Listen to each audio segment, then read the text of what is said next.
Hello दोस्तों, कैसे हैं आप सब। हमारे यूट्यूब चैनल ई पाठशाला में आपका बहुत बहुत स्वागत है। आशा करता हूँ कि आप अपनी फैमिली से या तो पढ़ाई का ध्यान बहुत अच्छी तरीके से रख रहे होंगे। इसके प्रीवियस वीडियो में हमने जो graph of motion first part था उसमें हमने ग्राफ डिस्कस किया था टाइम डिस्प्लेसमेंट ग्राफ, यानी कि time displacement graph time displacement graph discuss किया था। और हमने ये बताया था कि उसमें इस ग्राफ में दो चीज़ बहुत इंपॉर्टेंट होती है। एक ढाल यानी कि स्लोप, जो किसी ग्राफ का एक्सिस के एक्स एक्सिस के साथ होता है, ठीक। और हमने बताया था उसका एरिया, यानी कि ग्राफ का, जैसे कि अगर मान लीजिए ये ग्राफ है तो इसके इस भाग का एरिया क्या होगा। यहाँ पे ये दो चीज़ बहुत इंपॉर्टेंट होती है। तो ये दोनों चीज़ जो इसके बाद वाला ग्राफ था, यानी कि समय वेग ग्राफ, उसमें ये दोनों चीज़ अप्लाई होती हैं।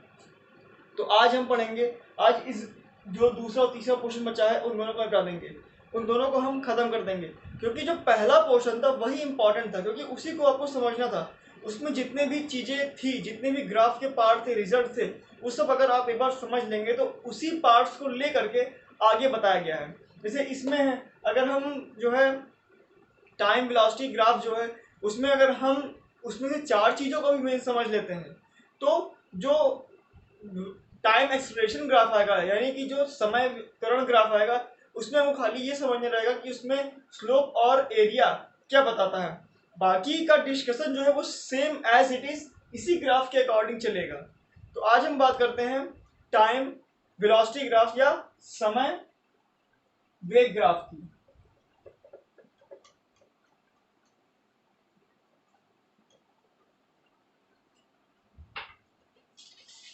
समय वेग ग्राफ यानी कि टाइम वेलोसिटी ग्राफ, आज हम इसकी बात करेंगे। इसमें भी वही एक्स एक्सिस टाइम रिप्रेजेंट करेगा, वाई एक्सिस वेग यानी कि वेलोसिटी रिप्रेजेंट करेगा, और अब इसमें आता है स्लोप। इसमें आपका स्लोप क्या रिप्रेजेंट करेगा, तो इसमें जो है आपका स्लोप जो है वो एक्सेलरेशन रिप्रेजेंट करेगा, और इसमें जो एरिया होगा ग्राफ का एरिया, वो क्या रिप्रेजेंट करेगा, ग्राफ का एरिया आपका डिस्प्लेसमेंट रिप्रेजेंट करेगा।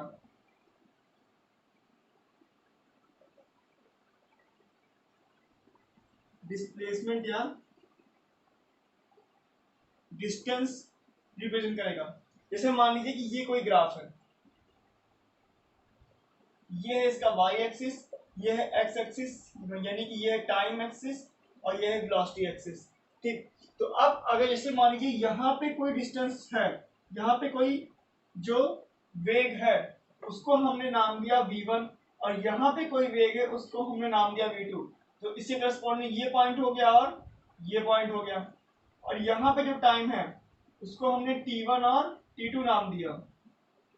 तो अब अगर हम कहें कि अगर हमको इसका त्वरण चाहिए तो त्वरण क्या होगा, जैसे कि हम ट्रिग्नोमेट्री में क्या पढ़ते थे, ट्रिग्नोमेट्री में हम यही तो पढ़ते थे, ये जो थीटा था अगर हम इसको हाइपोटेन्यूज यानी कि कर्ण मान लें, इसको लंब और इसको आधार, तो tan थीटा क्या निकालेंगे, लंब बटे आधार, यानी कि length upon height upon base. हम यहाँ पे हाइट अपॉन बेस निकालेंगे, तो सेम कंडीशन यहाँ पे भी तो है। इसीलिए इसका जो स्लोप होता है हम स्लोप को tan थीटा से ही रिप्रेजेंट करते हैं या m से रिप्रेजेंट करते हैं। ये जो बातें हैं वो एक ही है, यानी कि जिस तरह हम ट्रिग्नोमेट्री में स्लोप निकालते थे उसी तरह हम यहाँ पे भी स्लोप निकालेंगे। तो इसके बीच चाहिए हमको, तो इसका स्लोप जो है वो क्या बताएगा, वो एक्सेलरेशन बताएगा। कैसे एक्सेलरेशन बताएगा, देखिए जो रिजल्टेंट स्लोप आएगा वो आएगा v2 minus v1 upon t2 minus t1। अगर हम इसको और सिंप्लीफाई करें तो हम देखेंगे ये delta v upon delta T है, और delta we upon delta T क्या होता है, ये एक्सेलरेशन होता है, यानी वेग परिवर्तन की दर बटा समय अंतराल, change in velocity upon time interval. तो ये हमको एक्सेलरेशन ही शो करता है। तो अगर ये एक्सेलरेशन शो करता है तो इसका जो स्लोप होगा वो एक्सेलरेशन शो करेगा। अब बात करते हैं एरिया की। तो एरिया डिस्प्लेसमेंट कैसे बताएगा, इसे मान लीजिए कि कोई ये ग्राफ है, ठीक, ये हो गई इसकी वेलोसिटी एक्सिस और ये हो गया टाइम एक्सिस। तो अगर हम इस बीच का एरिया निकालते हैं तो ये क्या होगा, तो इसका ये इतनी वेलोसिटी हो गई, यानी कि ये v ही तो है, और ये क्या है, ये हमारा टाइम है। तो v इंटू टी, यानी कि ये क्या आया, ये डिस्प्लेसमेंट ही तो आया। सॉरी, इसको यहां से समझिए, इसको समझिए कि वेलोसिटी की क्या होती है, डिस्प्लेसमेंट अपॉन टाइम, और यहाँ आ क्या रहा है, v इंटू टी आ रहा है। तो v इंटू टी क्या होगा, v इंटू टी आपका डिस्प्लेसमेंट ही तो होगा। तो v into T displacement represent करता है, जिसको हम इसका एरिया कह देते हैं, और ये जो है tan थीटा, ये रिप्रेजेंट करता है एक्सेलरेशन को, जिसको हम इसका स्लोप कह देते हैं। तो बात तो वही पड़ी, चाहे आप मैथमेटिकली समझिए चाहे आप थ्योरेटिकल समझिए, दोनों बातें एक ही है। ये इसके इतने चीज थे। अब जैसे कि हमने समय विस्थापन ग्राफ में जो समझा था, उसी को अगर हम उसी सारे ग्राफ्स को यहाँ लेकर चलें तो हम उसमें क्या क्या निष्कर्ष निकाल सकते हैं। तो जो पहला ग्राफ था वो ग्राफ समय अक्ष के समांतर था, यानी कि ये आपका t हो गया, ये v हो गया। तो हम क्या कहेंगे, इसमें जो ये जो लाइन है, ग्राफ जो है वो समय अक्ष के क्या है, समय अक्ष के समांतर है। जो ग्राफ है इसका समय अक्ष समांतर है, यानी कि इसका ढाल 0 हो गया। तो दो समांतर रेखाओं के बीच का एंगल क्या होता है, 0 होता है। तो इसका ढाल 0 हो गया, यानी tan थीटा 0 हो गया, यानी इसका त्वरण 0 हो गया। तो जब त्वरण 0 हो गया इसका, तो वेलोसिटी भी क्या हो जाएगी, वेलोसिटी भी 0 ही हो जाएगी, यानी कि इसकी वेलोसिटी 0 हो जाएगी। तो इसका मतलब क्या हो गया, अगर इसकी वेलोसिटी 0 हो जाएगी तो वस्तु विरामावस्था यानी अगर वेलोसिटी 0 हो गई, सॉरी वेलोसिटी नहीं, चेंज इन वेलोसिटी 0 होगी। तो अगर चेंज इन वेलोसिटी 0 हो गई तो ये एक समान वेग से गतिमान होगी, यानी कि हम तीसरा निष्कर्ष कह सकते हैं, एक समान वेग से वस्तु गतिमान होगी। तो ये बात आती है। अब डेल्टा वी 0 का मतलब, डेल्टा वी 0 का मतलब v2 माइनस v1 0, और v2 माइनस v1 बराबर v1 माइनस v2, यानी कि जो बॉडी थी उसका प्रारंभिक वेग और अंतिम वेग या किसी इंस्टेंट पर जो वेलोसिटी है वो सब आपस में बराबर है, यानी कि वो एक समान वेग से गतिमान होगी। उसमें क्या था कि उसमें वस्तु स्थिर थी, यानी कि उसमें s0 था, यानी कि उसमें कोई भी डिस्टेंस ट्रेवल ही नहीं हो रही थी। अगर कोई डिस्टेंस ट्रेवल ही नहीं होगी तो वेग हम कैसे निकालेंगे उसका, यानी कि वेग 0 आएगा। लेकिन ये ग्राफ क्या है, ये ग्राफ है समय वेग ग्राफ। तो यहाँ पे ये वेग जो है वो एक ही स्थान पर है, यानी कि वेग नहीं बढ़ रहा है। हम ये नहीं कह रहे हैं कि गाड़ी नहीं बढ़ रही है, हम ये कह रहे हैं कि उसका वेग नहीं बढ़ रहा है। तो ऐसा भी तो हो सकता है कि वो 10 किलोमीटर प्रति घंटा या 60 किलोमीटर प्रति घंटा से लगातार उसी स्पीड से जा रहा हो, ना वो अपनी गाड़ी का वेग कम कर रहा हो ना ज्यादा कर रहा हो। तो अगर ऐसा होगा तो पूरी गति के दौरान जो वेग आएगा वो वेग तो बराबर ही होगा ना, चाहे पहले चाहे आखिरी चाहे किसी मोशन के बीच में, तो वो वेग बराबर हुआ। यानी कि जो ये कंडीशन है उसका मतलब सीधे सीधे यहां से यही है, यानी कि अगर इसका वेग परिवर्तन 0 है, यानी कि त्वरण 0 है और टाइम 0 हो नहीं सकता है, इसलिए इसका अंश ही 0 होगा, यानी कि डेल्टा वी 0 हो गया। अब डेल्टा वी 0 हो जाएगा तो v1 बराबर v2 हो जाएगा, यानी कि वस्तु एक समान वेग से गतिमान है। इतनी बातें क्लियर है। अब हम दूसरा आते हैं। दूसरा क्या,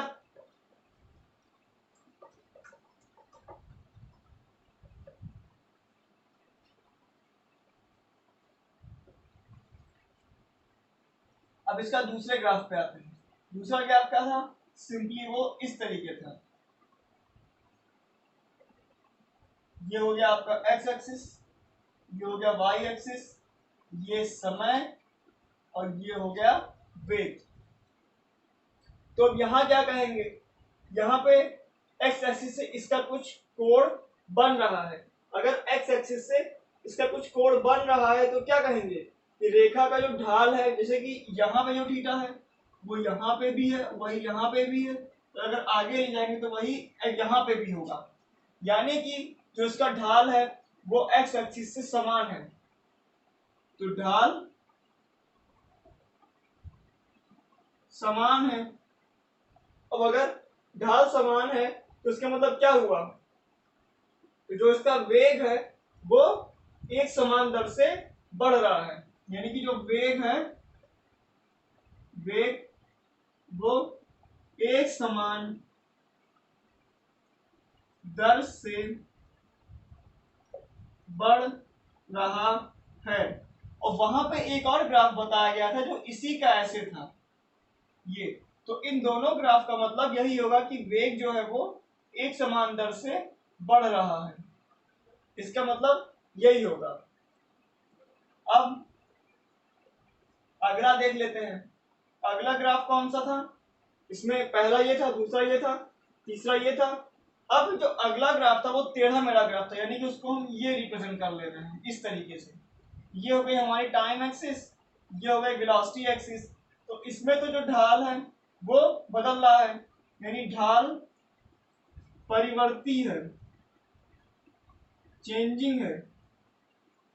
अब अगर ढाल चेंजिंग है इसका मतलब क्या हुआ, इसका वेग भी बदल रहा है, यानी वस्तु का जो वेग है वो भी परिवर्तित हो रहा है। यानी कि वस्तु का वेग भी परिवर्तित हो रहा है यहाँ पे। ठीक, इतनी बातें क्लियर है।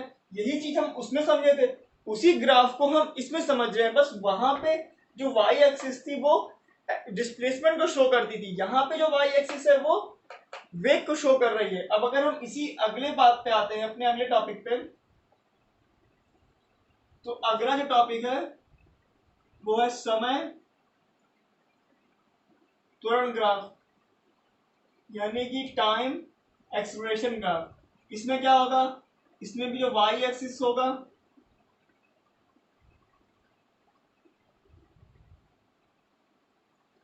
वो रिप्रेजेंट करेगा एक्सेलरेशन को, जो एक्स एक्सिस होगा वो रिप्रेजेंट करेगा टाइम को। और इसमें अब क्या है, इसमें त्वरण समय ग्राफ है। जो त्वरण समय ग्राफ होगा उसमें हम क्या करेंगे, अब वेग समय ग्राफ में क्या था, वेग समय ग्राफ में देखिए दोनों था, यानी कि ढाल भी थी उसमें और क्षेत्रफल भी था। लेकिन इसमें एक ही चीज होगा, इसमें खाली क्षेत्रफल होगा, क्योंकि ढाल का यहाँ उससे कोई मतलब नहीं है। यहाँ जो क्षेत्रफल है वो हमें क्या शो करेगा, अगर हम क्षेत्रफल को शो करेंगे तो यहाँ पे, इसे यहाँ पे क्या शो हो रहा था क्षेत्रफल से, यहाँ पे क्षेत्रफल से डिस्प्लेसमेंट शो हो रहा था, यहाँ पे क्षेत्रफल से वेग परिवर्तन शो होगा। ए की वैल्यू क्या होती है, v अपॉन टी। अगर हम किसी ग्राफ का एरिया निकालते हैं, ये क्या एक्सिस है, ये है ए और ये आपकी टी, तो a इंटू टी तो निकलेगा। यहां से a इंटू आपका टी क्या आया, वेग परिवर्तन, यानी कि यहां से वेग परिवर्तन आया। अब वेग परिवर्तन का क्या मतलब है, v2 माइनस v1 ये आया, यानी कि ये क्षेत्रफल है, क्षेत्रफल से सीधे हमें वेग परिवर्तन मिलेगा। और ये सेम चीज यहां भी लग जाएगी। तो ये था ग्राफ का पूरा टॉपिक, यानी कि जितने भी ग्राफ होते हैं, जो भी चीजें होती हैं, वो सब आपका लगभग लगभग कवर हो चुका है। हमने मोशन में लगभग लगभग सभी चीजों को पढ़ लिया है। अब शायद एक आध चीज बची हो, देख लेते हैं उसको भी।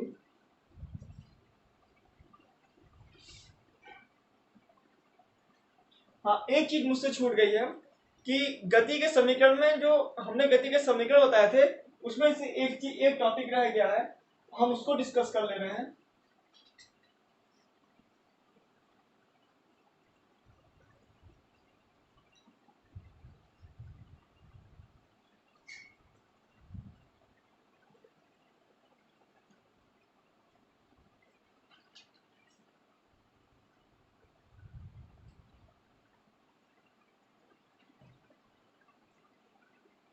गति के समीकरण,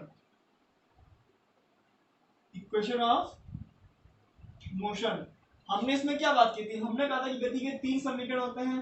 पहला v बराबर u प्लस ए टी, दूसरा हमने बात की थी s बराबर U T plus half A T square, और हमने तीसरे समीकरण की बात की थी v स्क्वायर बराबर यू स्क्वायर प्लस 2as। तो हमने इन 3 इक्वेशन की बात की थी और इसकी अलग अलग कंडीशंस देखी थी कि कैसे कैसे लगते हैं। इसमें पहली केस क्या थी कि विरामावस्था से यानी कि u जीरो हो तब क्या होगा, कैसे कैसे इक्वेशन बनेंगे। फिर अगर इसका a जीरो हो तब कैसे इक्वेशन बनेंगे, और अगर मोशन अप टू डाउन हो रहा हो या डाउन टू अप हो रहा हो तो कैसे कंडीशन लगेंगे, ये हमने देखा था। लेकिन इसमें एक बात और देखने वाली है कि ये सारी गति टी समय में हो रही है। ये सारी गति जितनी भी है वो टी समय में हो रही है। यानी कि जैसे हमने कहा कि कोई एक 120 किलोमीटर की कोई डिस्टेंस है, हमने कहा कि वो विरामाओं से शुरू करता है और 72 किलोमीटर प्रति घंटे की रफ्तार से वो इस दूरी को t बराबर 90 मिनट में या 1/2 घंटे में खत्म कर देता है, हमने ये कहा। लेकिन यहाँ पे हमने टाइम क्या दिया? हमने इस पूरी जर्नी का टाइम दिया। यहाँ पे यही बात समझने वाली है कि हमने जो टाइम दिया है वो इस पूरी जर्नी का दिया है, यानी A से B तक पहुंचने में उसे कितना टाइम लगा पूरा, हमने यहाँ पे ये दिया है। हमने ये नहीं पूछा जैसे अगर हमको चाहिए हो कि जो है 50वें फिफ्थ सेकंड में उसकी चाल कितनी थी, जब वो कितनी दूरी चला। जैसे हमने ये कहा 120 किलोमीटर है, 72 किलोमीटर की चाल से गया, 1.5 घंटा समय लगा, तो अब निकालो कि उसका प्रारंभिक वेग कितना था या उसने दूरी कितनी ट्रेवल की। मान लो उसे दूरी नहीं दिया रहता है तब हम बात कर लेते हैं उसने दूरी कितनी ट्रेवल की, ठीक है। तो इसमें से जो मुझे नहीं पता होगा वो इन 3 समीकरण से निकाल लेंगे। लेकिन यहाँ टाइम क्या है? टाइम तो वो दिया है ना जो होल मोशन में लगा, जो ड्यूरिंग मोशन में लगा, यानी कि पूरे मोशन के दौरान जितना टाइम लगा वो दिया है ना। अगर हम कहें कि 50वें सेकंड में बताइए कि उसकी चाल कितनी थी तब क्या होगा, तो वैसा कोई फार्मूला नहीं बताया गया, तो वही छूट गया था। तो वही मैं बताने जा रहा हूं कि अगर हमको t सेकंड में कोई टाइम चाहिए,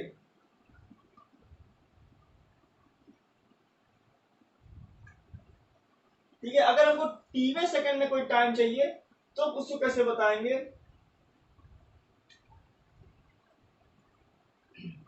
गति के समीकरण,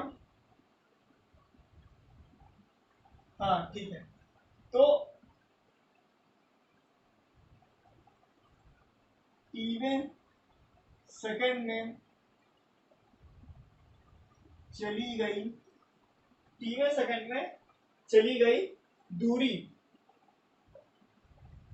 टीवें सेकंड में चली गई दूरी